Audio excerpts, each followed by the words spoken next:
Why do we say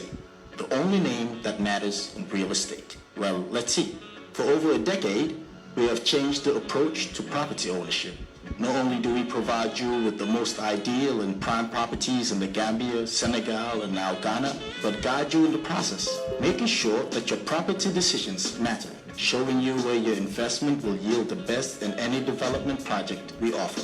Property values continue to rise every day,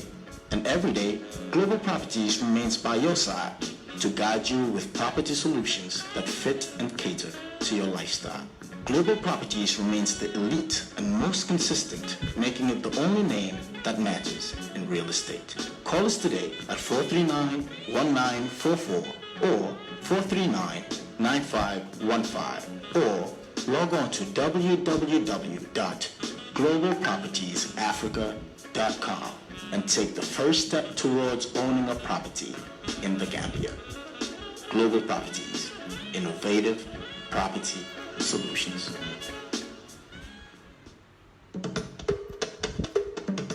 TK German Gambia Solar Enterprise. TK German Gambia Solar Enterprise badi ngoni bale dami wala musukuta sateti cinema anin jamen batema. Minul dum femo fen ni wala musola jora monti yinkamala ka kurama malali anin solar energy la ya bele so. Kabrin charge controller solba for solar panel for battery lo ani inverter la ani kukota ngole ya bele sotal andi manna da wala to mini anun kalbe office do wal al ferol kale bako pol soto nyin kamala nin kurama tata isaje ko alla jora ngolo wolte tinyala badi ngole manna da wala TK German Gambia Solar Enterprise i continue ka jiku of nan bay bankoka e ko boholo e ka boholo sinne andi ka installation o bekele kabrin sindiro to fojjobe futala wato binne la pompolo to badi ngol na lafta nyin ko bela fengo fe yalo ko wala ka do boholo la ko to nyin kamala ajiyo findinde na ngammi wala ngamku alfero ke aliela mental katanyo yano Germany +491517032666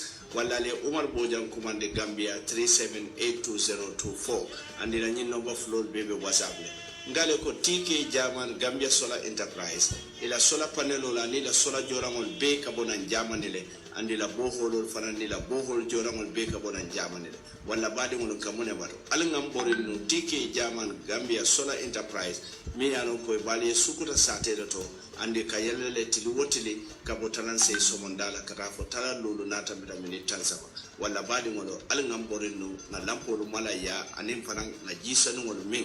TK German Gambia Solar Enterprise wala nata puruka cool sone ande boli kuramo aninji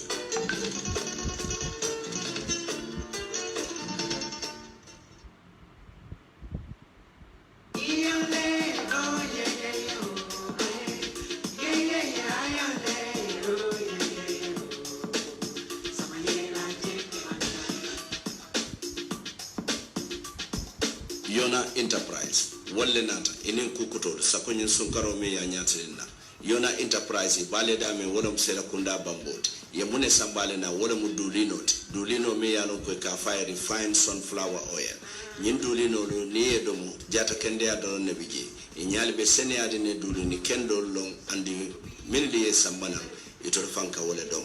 nyine ya sabo alanno wat walla na lafta jama sandiro la nyin dulino to walla kilin sandiro alferori ke aliye Yona Enterprise kachanyo ya 90003926832151 7338899 9805526 Yona Enterprise babale dami wala musira kunda bambot highway kutumbade ngolo alnga ferori ke sunkarode nata mol lafta domor kendo lela nyine ya sabu Yona Enterprise ye nyin sambale nan pour nyin kamala nale nyin tulolu domo wati lanna yale bije jata kende yala fannala Yona Enterprise jana ma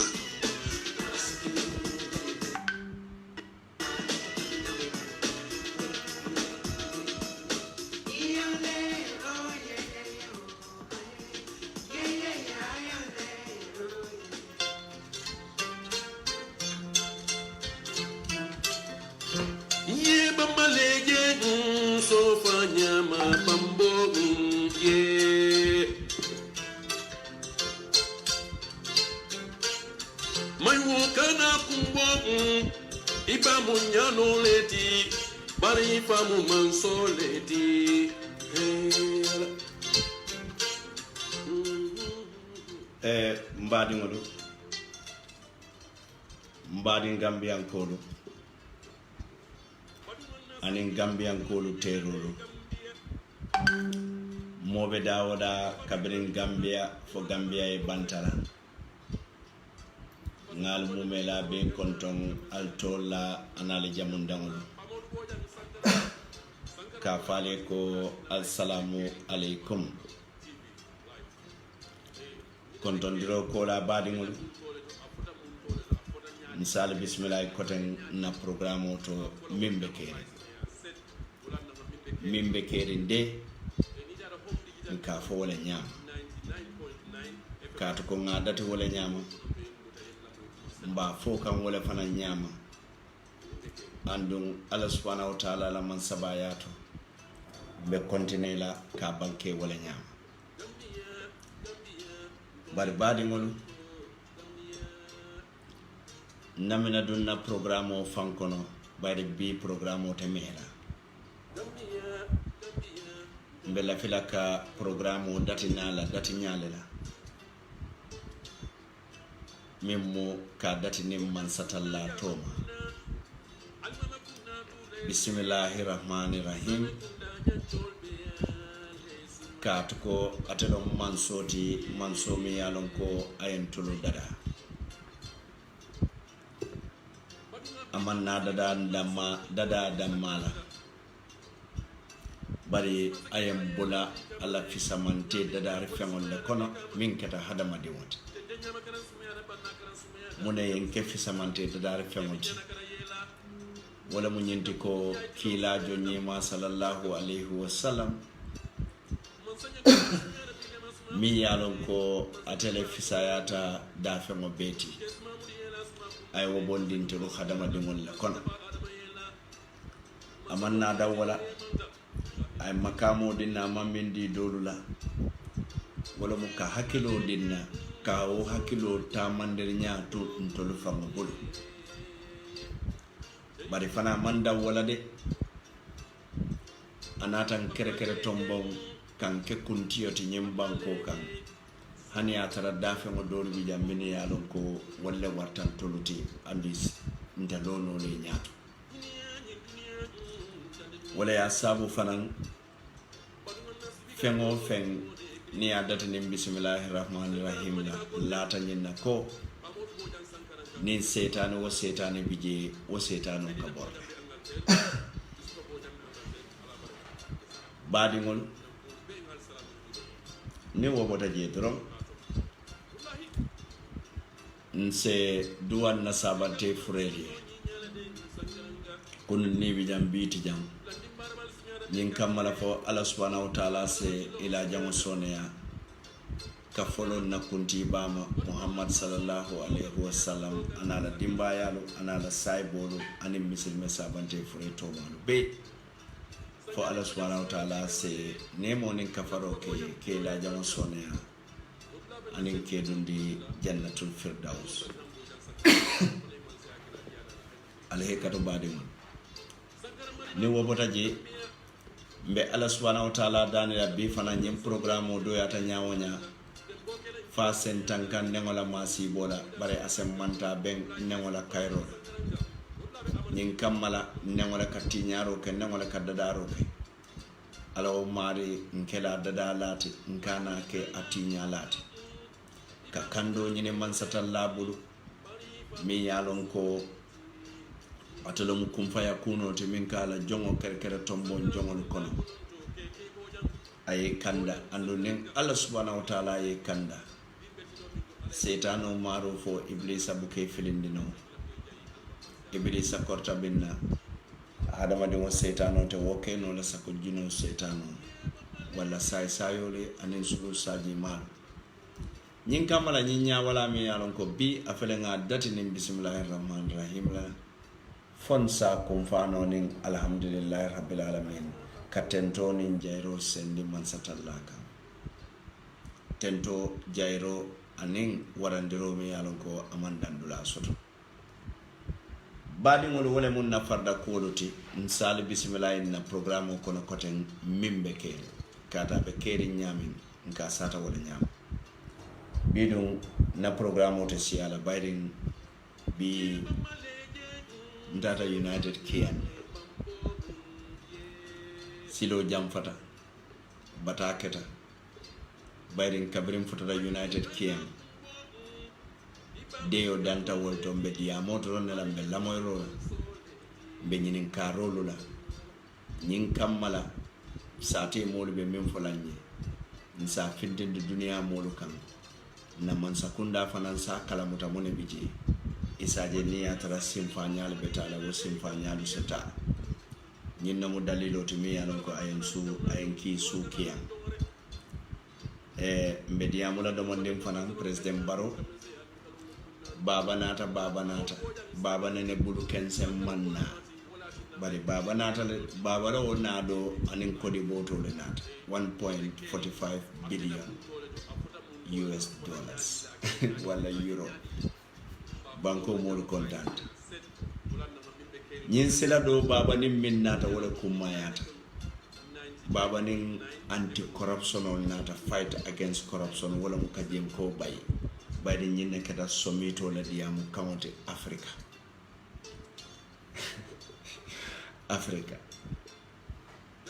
nyin ne kata somito la diamu nyin ne kata somit fanana wala mu bemo nyin na timte wala mu kajem ko bay corruption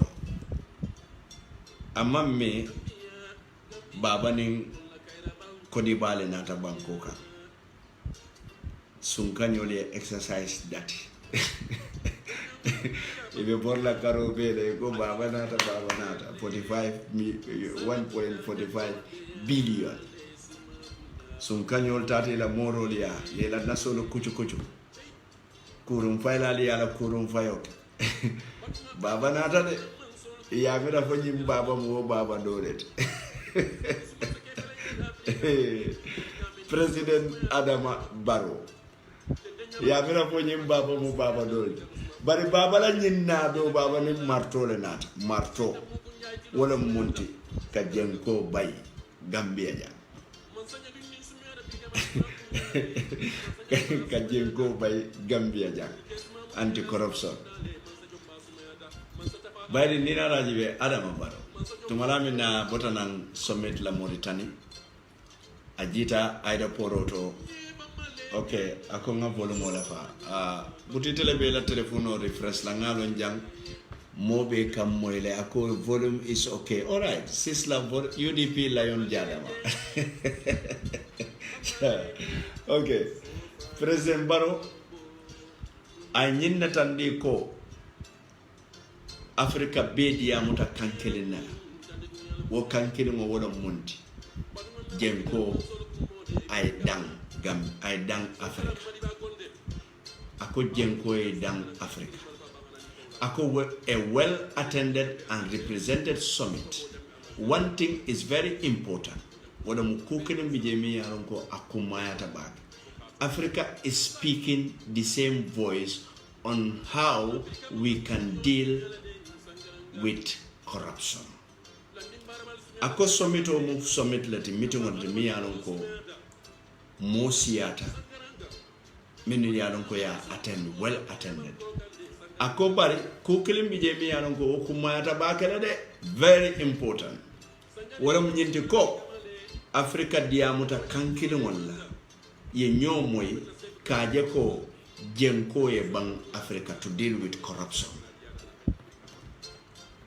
A lot of resources has been wasted in Africa. Tonyalo, a lot of resources. Fenjamale bentol da jamii alon ko ni ngandabo ye le nyoye. Nte batala. Ngandabo ye le nyoye wallahi nte batala. Kumbolata siyata. Bari Gambia bi kumbolata siyata jelalata. Hani mi ya famo jelandi asiso kono be farin kumbola katu ko munam problemo mimba kunna.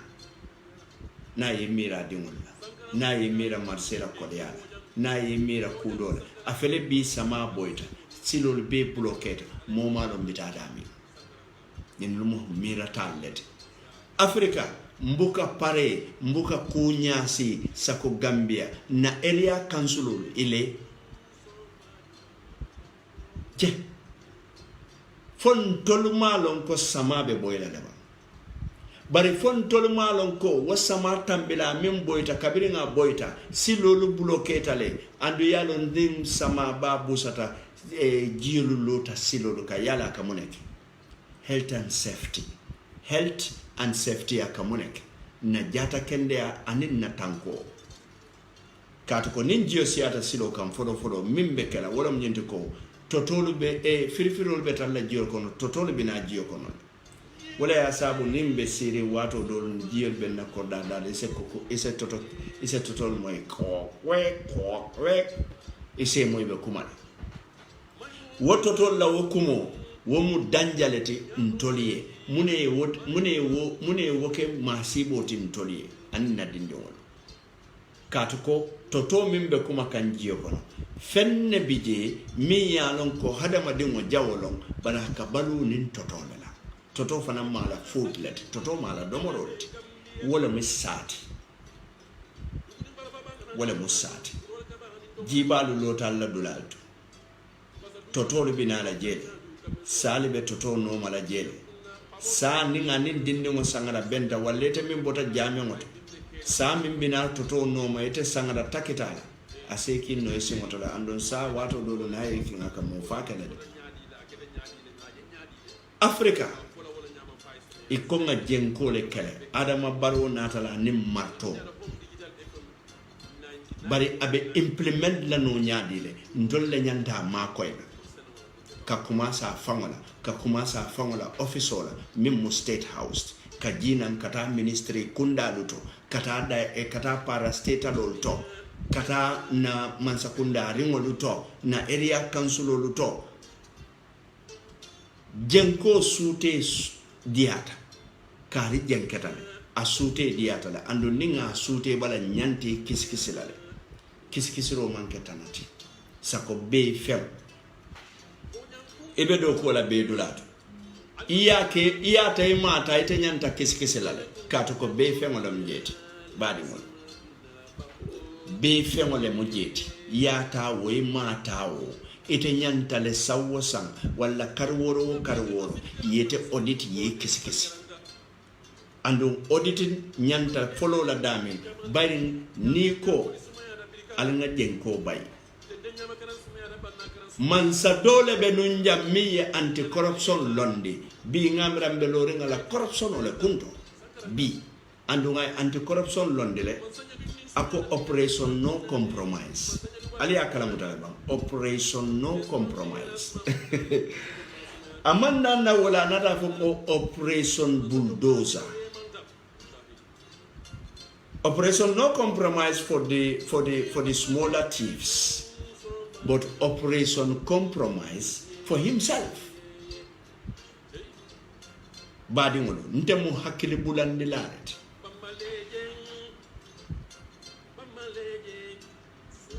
Alinga hakilolto. Alinga President Barrow Makoy.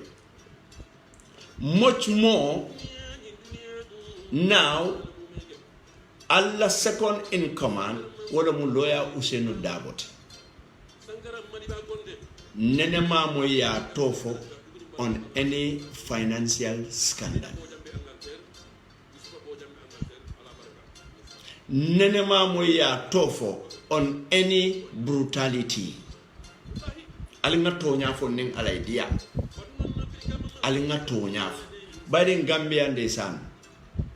The country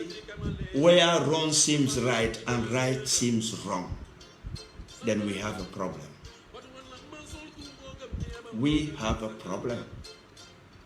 Banko mi alonko kuja wakake mori nyakoto kukendoluti. Kukendolu wakake nyali koto kuja wati. Niyo waje jamano kam. Hakil tuwa sita. Hakili tuwo wale sita. Bedo yedi. Bari befo medi. Badi.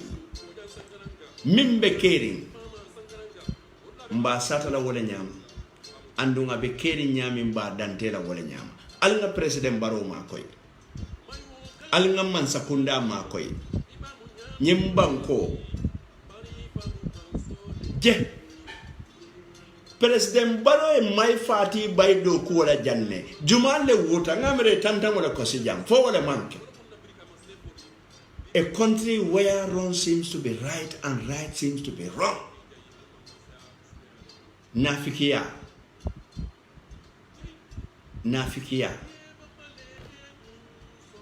What goes around comes around. What is wrong in Jarasoma is wrong in Brikama. Niatra mbad are defined as wrong. Badimon. Je. Ye mai fati bondi janne molko is timely. Nko mo kilingol leje ko iko President Barrow has betrayed God. No. I don't get it. I don't get it. But when you min kumata bi Gambian tolman problem soto. Gambian toli a problem o min soto. Wala mu corruption problem ti. Wo corruption problem o wala na sector be affect. Wala na dino affect. Wala na ado affect. Wala na balabonyoto affect. Wala na security affect, wala na hadamadi yalo affect, wala na output or fango affect. Fentem for corruption. Banko mi yalon ko police on drive ka wahale ke sila baka. Ebuka sila nyina ko cameraman o betarla janna bental. Kato dulati gi sila ta damenda. President Barrow do ko ba bolde. Do ko mi yalon ka koliata. Bari ntolu Gambia di won leba ma koyla. Ninga corruption o de dawda nga wur. Ninga Gambia di ngo beke corruption police. Nga moyle Africa diamuta. AU Africa diamuta. Africa, yeah. Africa President Barrow nata sign. Bari Africa President wala la fonyi. Sun kanyale tambita Africa la President wala. Bari Africa President wala President yake kodi nyini dulanti. Fuwaru leka dum politiko kono. Nyinka mala ka kodo soto. Banko kano buke dum President yal. Fero ka banko bondi wo buke dum President yal. Bari nga kodo soto. Nga balu na modi e balu. Nyinne ke si President yal. Bari ni wolnata bi foy tolo fango lota. Social media is sembo soto de. Thank you social media. Mori be dunia mu me be kono social media ya sabule mol be la man sakunda le bulol ngaji kan mol be corruption le expose kan katu ko munam o sedi ya nyanta bannale especially in Gambia mo jelle wande dingolu faake to dingolu balundi nyinna na biri dingolu mente dingolu keta tole luti e man na fasoto ni wande dingo fay dingo e dingo te kuto tayla abe sisi la late malala nga hakilo to woto. God is not sleeping, he's not a sleeping God. God is not a sleeping God. Alga hakilo to wande dim fay idingo corruption o kawareke corruption o tata nimbe corruption o define national civics education. Let me help you. A corruption o manke jenkot but corruption o mu wande dim fay idingo yele what am corruption o yes what am corruption o ka wande dingo fa yeta wande mo ya dingo chika kido chika ya bum pam pour dingo e balo nyenam corruption o ni e boro sunya ite mi yalon ko e bel lopitano to e boro sunya wo boro le nyanda ntenga na tax le jo wala mu contract ko te min bending government ma as a citizen tax jo wato na sita doronga na tax jo in return ndol min beda tax lata nyokam wala ka ke fembate ngo manzay ko nyimutanye jama ko no ngodo mon dengol min bondi je ngelon din ko ali nyimutanye e bina sendi lan kan nyaadile ni na o fengol be bajo nyoka ye lopitano lo barakana dal lopitan lo kensa wala ye boro ke janin jarale joramolo nyinno mu bankoti bari ninda sasata wala ndingo sasata ite mi yalon ko jama kono yete tombo yela wodo mon denkam pour aller marawol lopitano la ite boro sunya itata wafi karadola ndedingo sasata taranga na tax la jo nata pour ya jara boriti je wo bor soto balia ndingo fata ite you are a killer ite mo fala leti mo fa manke ko yekilo chika ye mo bu yefa mo fa manke ko ye posino ke mo domoro to ya fa mo fa manke ko ike bari mo jelle Gambia di mo jelle mo fa indirectly ma long yo ma do ngol be tan la lori balla fay lori yella mo fa la li minu luke antul fa be jakal la le bad je files never lie fay lolu buka fani ya fo je because su for bini ya bara wolle be diamula nengo kamutale badi ngol fam mawo moy kawande lalla ba fam mawo moy kawande lalla ba nyinnam kote mi yalon ka be kere fonsen hakilol corruption o mu wande dim falet ibe do ko wala dawoda okay but there's a guy here me alon ko nyanta te block la because ate nende okay abanta eteten tol jela kote Aissatou Diallo okay fo Aissatou Diallo lon fo Jimbi Diallo lon mala ta fanka munene bari modolo bije kay wol nendiro fanka dia wol da kono de bari sai bato ngate da bondi mimbe ke is all about that ni nendiro ken ke bondi jele teten tol jibe la kote fo ni tata account do yele andu ni aru yele koten tolu buka bata ni ake watu in se block nge bondi je because nyim platform manke kulo mbali platform nyim platform mu tonya koyo wala ka banke nyim platform andu ka banke jumalle na modu minimu Gambia dingoluti nka banke wolle so alkana na platform tali kulu bali ala keje nafa tala nendiro mambetea because mbe min foka nendiro kumaten ngalo ne bukante ne barika momo neng not on this platform mimbe kere Fatih Haidara the admin green Fatih, you know, I don't know, you have to bring the block button back Binet okay so ngamuru nam back to President Barrow Natal President Barrow nyemfanantandi akobe fero be kala corruption o jang hani akare man corruption o wipe out no 100% bari ba katala le kende ke kaje ko katala President Barrow corruption o nyanta banna janne 100% wala nyanta kelan na kelot ninga min soto no woko no salam bari the message should be mbe corruption o fight la janne 100% 100% buto nimman na 100% soto je nga 80% soto wala nga 90% soto wala nga 60% soto aha jen sa fu nga katale ba ninko non ta kela no 100% bari mba try la ye chance di sumo dolu la pour yu to fana ye ko ba solo ke janni ma to ko be datela ngamela ni be kere I don't agree with that. President Barrow left from the corruption of wipe out la janne 100%. Starting from the office of the president. Starting from the office of the president to the office of the vice to the office of the ministers, kata dawoda dami alonko Gambia di mola kodo kadunje lopitano luto gamtel nyolto post office nyolto nawe ko nyolto dinkira koto nyolto president Barrow alinga makoy dokuo babul dokuo mi yanon ka jawyata baki Gambian koy mo jumala muta mo jawati min ka fay kana suñaroke ni ko Gambia dingo min dalta suñarola e kay ko kana suñaroke ake telefolo muta a jawati ngawoje janne mo dole bijam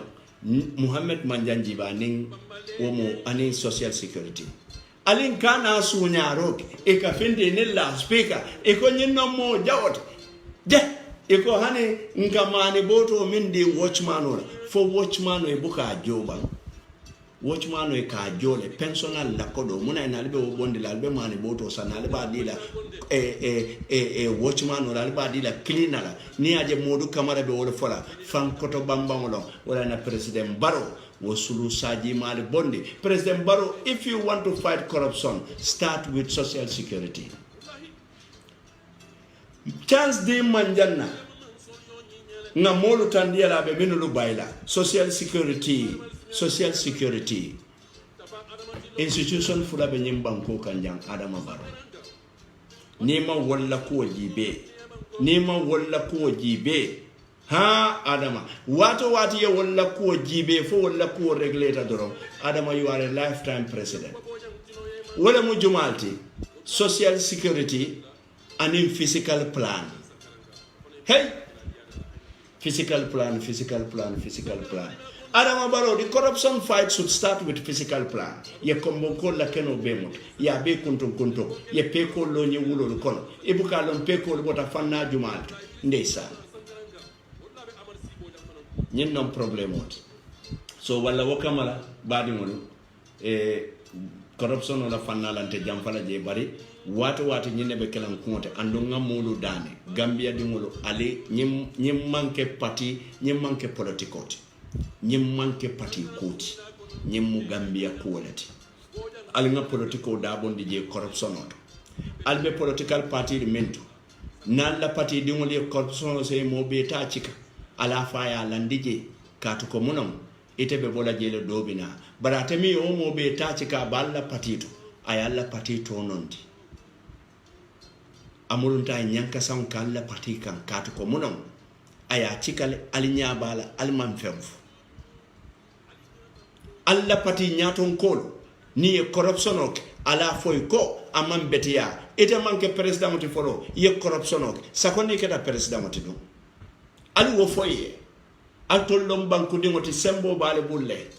altolle ke keje sulata atol la cartela etol mu jende njaayo let ndollo mu sandir light ntolle mu sander lalitu wherever they are party wo party te bije ila party leader yaje ko abe kuriya la corruption wala munti wande dingolu fighte dingolu balonde ni mobe nyillong almamol ya fo jame ngoto ko ni ka mobe ta ikbe mo falela to nya corruption be talala jan bari ntol ka fo alina jola fa Gambia billahi hani atara momo e kanjo 1 million la nse murunga fuaro fananta busi bulu ngamira wala be kere fankamar bi jande min yalon ko do ko bal be bulu sun kanyo ri keta fankamar ti jang ye do ko wol soto e kamolu ta do ko wala wo nyaawo ni la do ko la le kamuri ke sunya andu telu fengo bebe bulle tolle tamu company ye ñin fuwaro lu ta do ko la min ya lon kon desan ni binane ka lifle ñini dolu ni bi ibina futala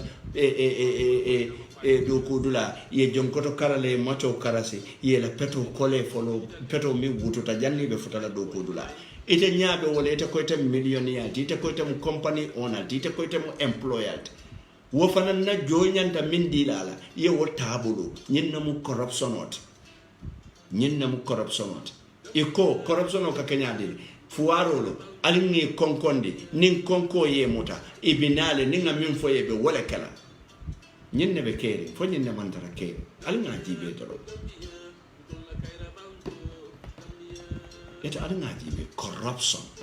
so adama baro fonsa makoy banko dingo be ke corruption police ot ndolle be sirin ngajele namol ni corruption o ke kasamana ntolle ya momi yalon ka corruption o ka ita fang yalon ka corruption o aka sambane ay ka murite ke fam munafangala e ke malon bayda musolon ba badi wala ali ngamira ko ka mulun ne wayi ali ngamira ndol ni ajen kanye min befo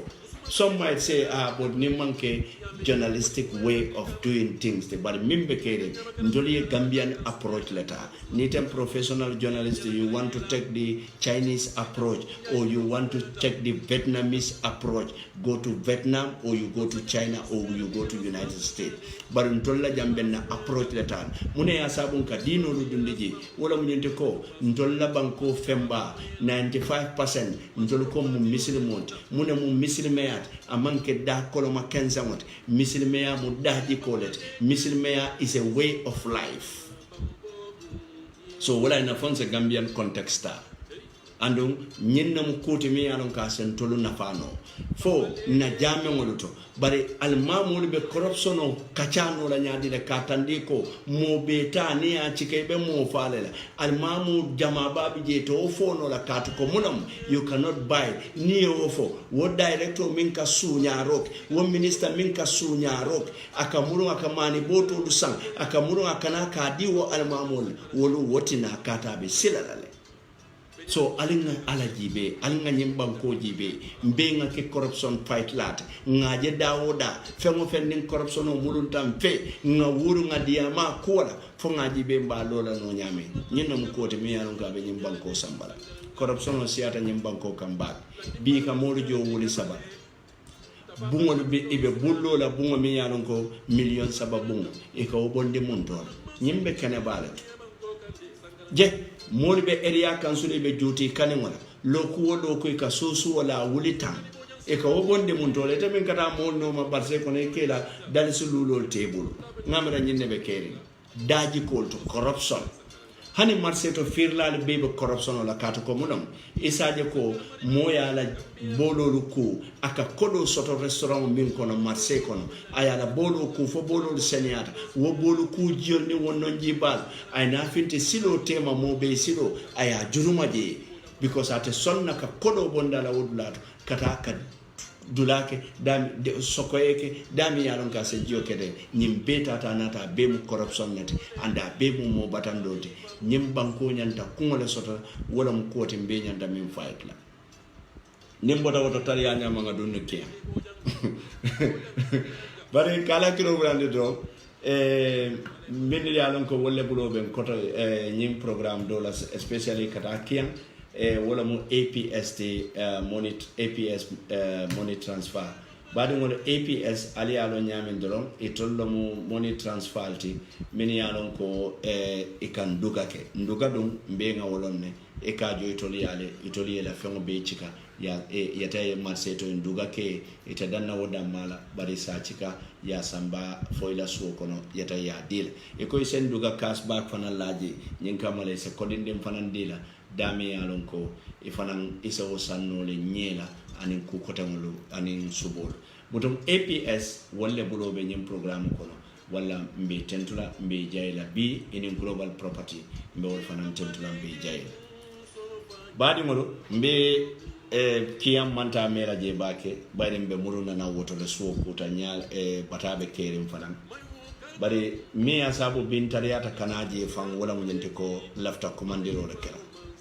lafta mansakunda commandilale altul mansakunda dokula security forces and local government authorities lafita telle commandela. We don't want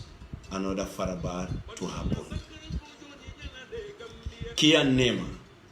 ntol mini alon kombe jamparen ko problem te kia nema ntele wuli tantata kia nema bi nin serin boja nebe silokan anin alaji baro ikafo mi Gambia 31 nko wolle ndandan ke kanam fula nyin kamala nin kiyan kol ko be nyapilan kan nse bodyguard fula sotono andum fanan nin kiyan kol ko be kidnap la wol fanan se wurnode so ni wolu tata silo diata mo kende balu andun isawarta ye Gambia kanu do ko be warin serin bojang wan Gambia mo be wolonne andun fanan Gambia 31 wato mi alon ka be durin Gambia wato duta Gambia 31 doron no moti mi alon ka kibaro bondi nan convoyo kono adamala convoyo kono ka kina mimbe kerin team mimbe kerin finance wochika aya samba Gambia ko lo radio to aya janjandi isaje moli alon munebe kerin Gambia bankoka so ndada kiyam mfotata kata jibe rolla problemo le be kiyam bari ko kilin do me asabu kiyam ko fa ne mamira ntela nyim problemo fa mfutandila adama barola bari kiyam ko le pisal tale bari bon ko do ale la moy bari bon ko ale la moy kiyam way dala le ko kiyam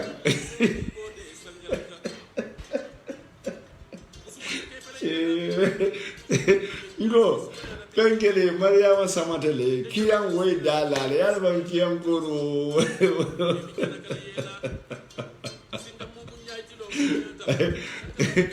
je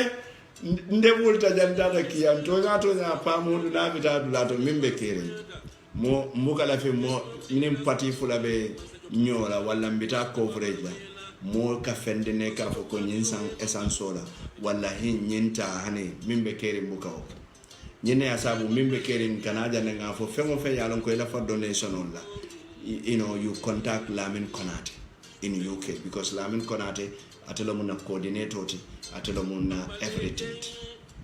so momo la fa donation on bar ka fon kata kiyanne e ka fonye ko hamba to nga esan songo de la pour ninta ta ngalela mod kan hane mimbe kere manke wote ndolo bu kawke ndolo ka na esan songo le goto nga wuli ino ngata nga futa dulato na kuwalke bari wonya kiyankolo nyanda kumandi la kondongo la foy ma nyanda kumandi la kondongo ma foye bribe de bari ninta ta dami interview la kondongo en taraje foy ma nyanda kumandi la ba ngali nyine ngai okay ay wota nemale mbari muso neman kol ye dalare bi ngoy ko nintata bari mun ko be nyin kala mutala jiman sare ba ngol be nyin kala mutala ha je ndara kiyan nema to nyam bukala fi moyen bra bari mbelo mbije kondo o banda nyala jere ka ton terbe dunna kiyan nema wato mela tara 12 o'clock andu kiyan ko buka konton 12 mbe bola kiyan nema 6 o'clock bari kiyan ko la buka kondo lo de 6 o'clock ke balu mbe mi interview kan e kanyo fale njakal je dinni wakana lo bunda da ko fo yo fabram yo where godi do mo gidi wala bulano yara fam e kanyo kumandi kondo wala kiyam ko la fabram nyol kiyam ko la fabram nyol nimina do bunda do yo fabram yo where godi sa de do doy wulin ka ne mo ga tara interview lan kam nya fayten na kafulo min je mo ka e kata Chinese soldi e ka nyo fale ngore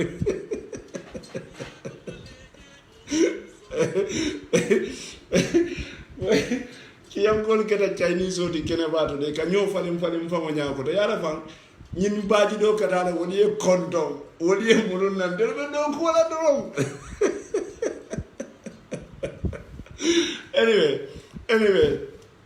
anyway that's fine but next time ninta je ni ko fabra ma do fana nimmi wultam fana me bolala wono wala agana ke jaran ke ba nyindi de mi alon ko kabiru lun tawna da do ay kude kulu bolo fay la randa ko okay lafta min fala doro wala min ko baade mu kiyan nema tonya problem wala biji bayring birim fotara kiyan nema folo ta kuyna la ndata sefo taraje mi yaron ko wala mu sefo demba sanyanti na kacha mi yaron ko abe seniyari kanyin tandina ko atema alikali tombon dawoda kaito le futata tela kaito mi yaron ko abota komandamo ya ka fay ko ngakari tombon ne alikalo la fitale nyin kaito samba ya dialambe police wala ale kan mimbe nyin kaito samba wo kaito fana ya be tandin nale memo appointment letter bota mi ya wala mu governor te LRR badi ngolo nali governor LRR la nomba soto ngajara soma be call momo koy mala nomba soto fanta LRR la governor fengo fe ya la nomba soto dukal a inbox nyana lafta de yamola LRR la governor ya ba go letter bijele letter mi yalon ko LRR la governor ya safe aya CC Ministry of Local Government and Land Regional Integration whatsoever wo letter o safe o betandin nan nata bokkoy nala ntata wala nyama mansay min tombon kake alkaloti bari nibe investigation o datale mpolota wala le elite position ntata sambukunda dami yalon ko nga tombon fadera taraje tombon nune fadera dami yalon ko nata fanay kacha soto nala modi e kacha soto sambukunda ji kacha nyi beteata be keta Cairo le kono wacho mansia nga kumolo la moy kumolo min be fota sambukunda lota nyaadi la nata nyaadi le bota na monto le foy nata ya be dante wo bebe mbulle nyato sinatol min yanon kal ben no ma jam nin albulata na Facebook o no ma Gambia pamodu boja albe ni programme ol be jelale nte be 50 la bari montaro wati worula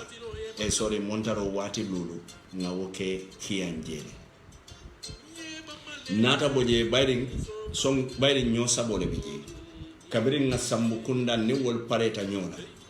mbota wala nyama ntata jawara kunda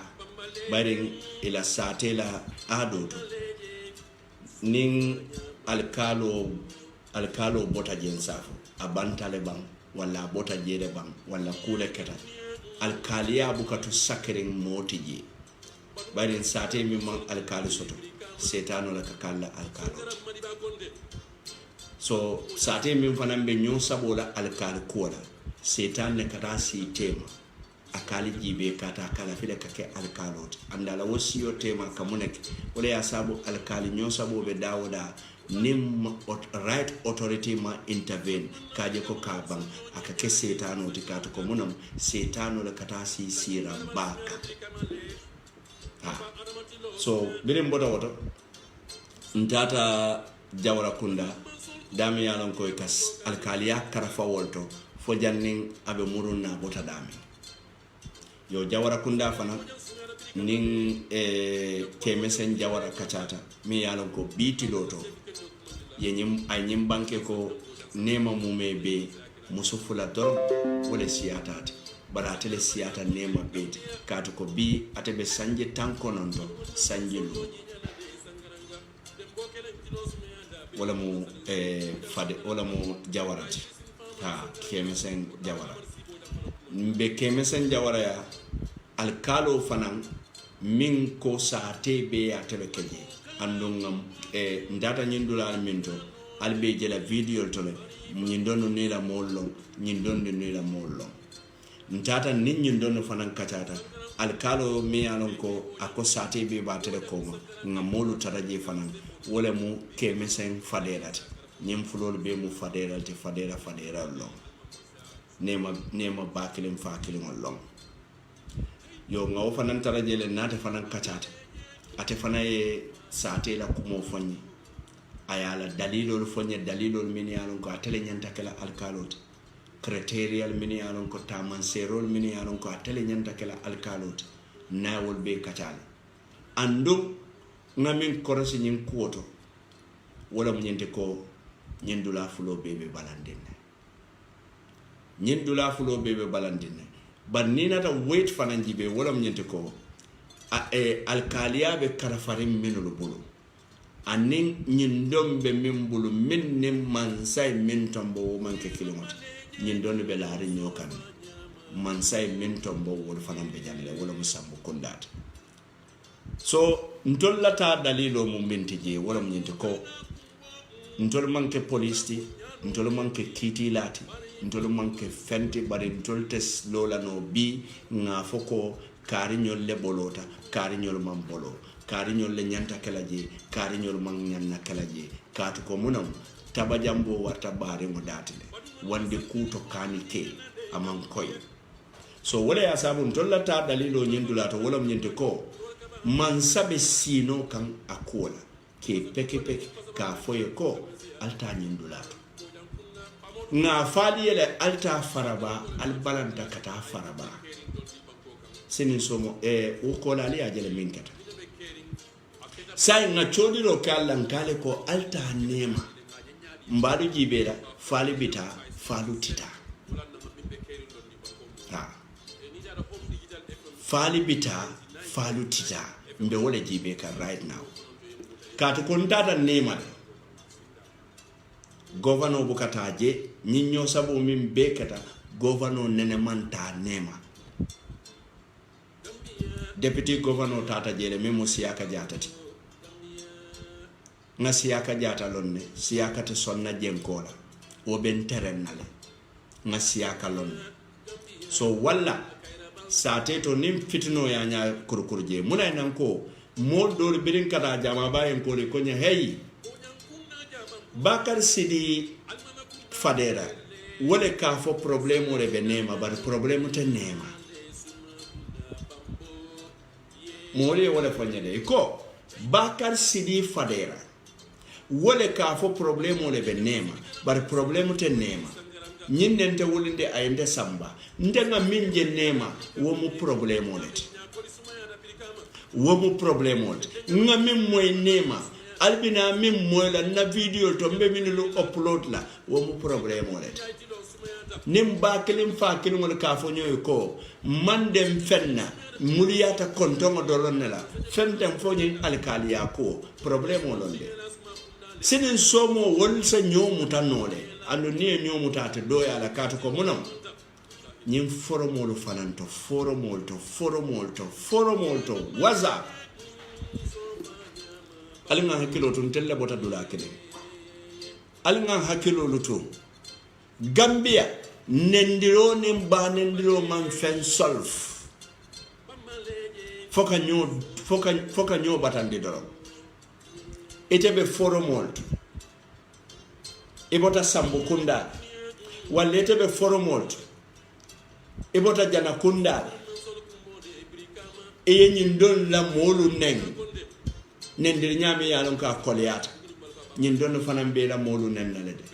wonyo nengo mi yalon ka ali ake foromolto altolo be tubabu do wonyo nengo fe futala la arfalla suwala kon be nan me ke ko be murba ci kala nyoka malaje ando ne wakata masi bole be kala because ngajele kamfa min be modulu la je bari nte manta ka foko kari nyol lebe kamfari hani bari ngamil lonje wo mu mansala do ko lete nte ko chodir lalete nyene asabu ntata je mafo mansay esanso di nangata je mansa mante kije banko lente kije banko la kuo wala nte kije chodirol to katu mbe minke kan yalon ko ni ba ke ka yakan mbe kelo minke kan fuaro le ngawo kelo nyin kanule everyday ka enjoy nin fuaro min jeleta doron ndeka sawun ne ngando nin dunda fuaro min na koto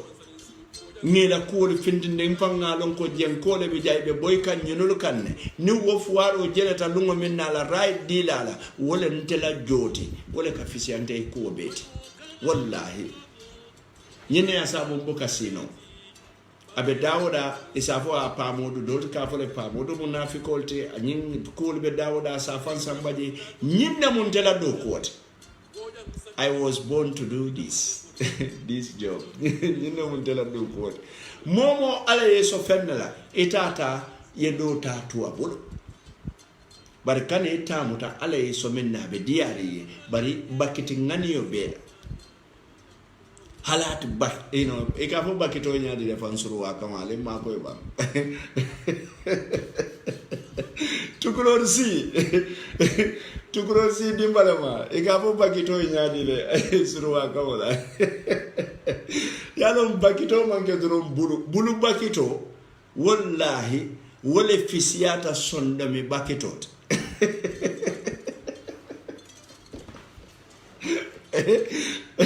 yalo modo bije sondo modo bakiti tale bonde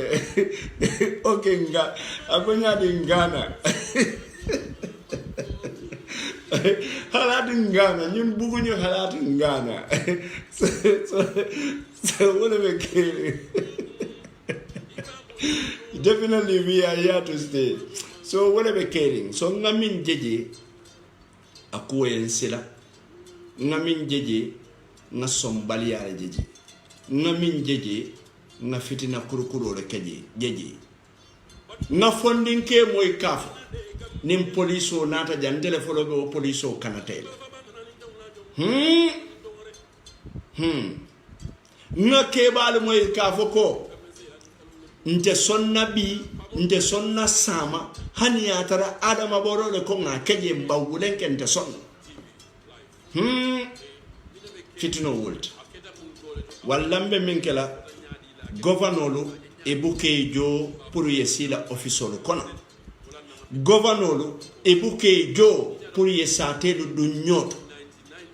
gouvernolu kali jo minna altul mu regional authority lati regional governor wale president will represent in that region president wala lokan kungo minti wala mu peace and tranquility safety in this nation so muna natul governor ta wodo kula governor membe jara soma problem obe nema NIL be governor office SIS ole biji wo SIS la do kole nyinna moy la do kote ka don sate kono ka kisiro ke kana ke la governor nyin inform in return governor president Barrow kalamutande nyinne benna ala minister kalamutande nyinne benna sate to minister of local government and land bari nga fale Lamin Diba momi yalon ka ko nate yalon ate Barrow la do ko tala ngamara Lamin Diba lo wote so Lamin Diba ka samba agriculture is a waste of time for ninga ja ketal ngo alinga toñaf local government be tiñata janne ñing kenya isu min keta jang faraba isu you cannot take local government out of it you cannot take it out of it nit ñing ko be caring Lamin Diba bota agriculture Lamin Diba bota local government and land atata agriculture ay problem to local government and land ay problem ole tuje ñinul be mo problem ole you have mining problem ñing alkalia problemo arjumalum fangata foñile mayok ngo kudo le fana beje but thank God mo kendolo Gambia din kendolo min yalon ko manke governoti wolle tata wodulalu to ye woko ñin solve faya sabu wo mo fulo sol o sate le sontanyola kafu fulo sontanyola andu fele fitino bantaji muna na wata keno da kiyan nema governor yalta do kuwale lalu wulali do kuwake alla dulalu to ngamira governor mbalo kabiri ngabe birkama jang farabala isu starta won ye nyaka sa ya downplay ibuka femfo adamaye ibuka femfo moye ya downplay fo kasaro keta nema isu nata tumando bije mobe nyinjibe kan state house who is closer to Adama o tumando bije Adama fango be nyinjibe kan Adama there is a problem ole be nema ni la governor ma wula bo jara soma ay bo man sa konka ay wula na nema ni yetinya nyoka jartala ni lokko ke nyokan kaje ko nyim problem o e bang bari talla sirin jara soma e kan letaro kinanga karle keje ye wokeje nyi ndonno mansong ma fo kare manya na kalaji bari nit ñi doon manso hane mo dandam manso ete alon ko fitino le bije wo karite wo bondi la jede bari nyanta na la sate nyin tole ye feroke femo femo fitinoti akana ke nga nyinne lom midi yeso no Gambia réew mi waxaale la dañu wara waxaale ngamira nga ñenef bari be siring nyanta folo la minne kalaba walla ne lunga minna wali ñoo sepo lunga minna wala ne bina governor moyla abe dia mola anyanta folo la minna tata la ba wala ngamira ñene be kere faraba isu bi nga be kere san mani nyanta stop la le bari man sonde ya downplay bi mo fa keta je dolo e ko sign mani stop wo stop on na fale sign mo fatale fokaba so walla memman sakunda kumande fo adama yalo ne fama alon kiyan nema problème le bije bari kafudobe kiyan nema mini yalon ko ya fonya ko itata le fo man kunda wato mi yalon ko adama barobe lifola e fotata lale nyinkumo faye adama e min foye wolom nyinte ko mina murunni al kanne woni bite me ko adama mamuri kam folo lamin diba itol fanantata le kumol faye lamin diba fanay min fo wolom nyinte ko atema lon nun ko nyinne be caring bara bi namurun ne kanne nko minister nyanta famu lale in their decision mansa ni decision o tay ka famu la decision o kanne mansa mu mansa lete mansa ya mu kamolete ola ne ko authority kamolong bari mansa mi ya lon ko ba fala jan dundu ba fala jan dandang molu dam malbe nyola alta wulla fone wato minna keta nko al wulali yalla do ko ñinna mu kote lafta men fola ndela ta faraba manta ka jibe jumale bolota manta ka analyze ba ka je barinta ta minna wala mo chodirote ngaminje je nka wala fo molie al fero le kal nyim video le share al nyin share authority ya moy isa lonko nin aketa nema fanan hani mo bada mata je nyin kola me mbulo chodile la kote mba fala nga fo man sayele bari balantale kam moy SIS na famu nyennati secret police na famu nyennati Gambia al nga do kuwa ke al nga sabotaso bula al nga do kuwa ke al buka do kuwa ke moye al ka do kuwa ka al fangode moy do kuwa ke nyi Gambia do ku kendo e ma ke moye yake fangode ka to Gambia dingo be la feta minella mo la feta yiruwalla muna mo yiruwa ye dingo soto ni ye dingo soto e ka mone duwa ite fa ye dingo tujang ite la feta ke dingo tu mune kono jang ite min ya lon ko ka duwati di wotili ite fay di ngo nyala ye di ngo tujang e ka mune tu idi ngo ijang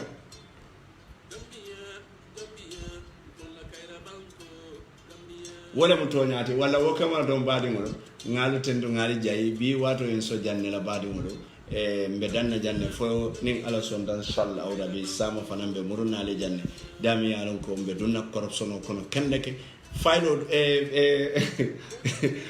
common weeks martobe pembenna nyimbanko sunyaro siata bake especially the civil service from the secretary general to down President Barrow empower the sign by that from the name marto nata ko anti corruption akoy wala kacha mortani wala mbe President Barrow ma ko lalde am ready de mbe President Barrow ma ko lalde President Barrow let me help you billahi let me help you failol min be mbulun naso kono mbuga haji ke tunna office to jangi ke samba suura kono failol dori bije ngawol ke box wala kono ngadi ko sing ngawol ke woto la ilaha illallah la ilaha illallah muhammadur rasulullah wo failol wolo ngadi nga failol dol tale ngawol ke nilom kayto kono ngor ngaddin ko singa wala ndije pour mo kana wolji faylo dol ngakunne la wuli ni wala ndije ñinan nembe faylo tela ñinan bari ñim bangole molu kuriyata baadi wole si UDP la yon jadaba toolbox upon toolbox President Barrow natal de ayente empower lente fanamba empower la jenkobe dawoda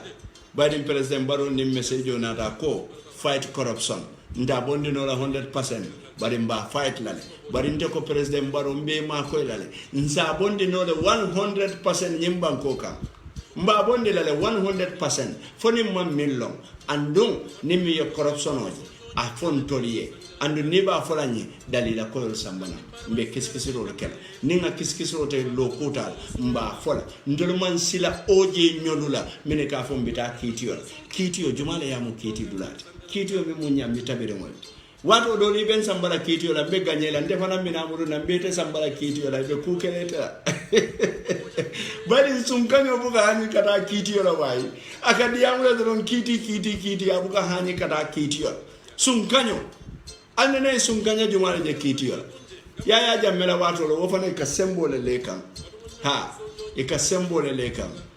anyway badi ngol mbedan na janne bi jando ko mandia bari kanko kiyanka ma fole bi jang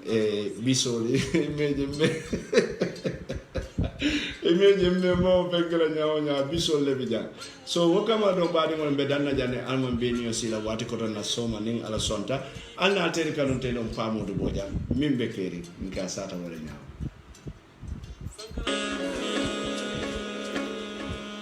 Why do we say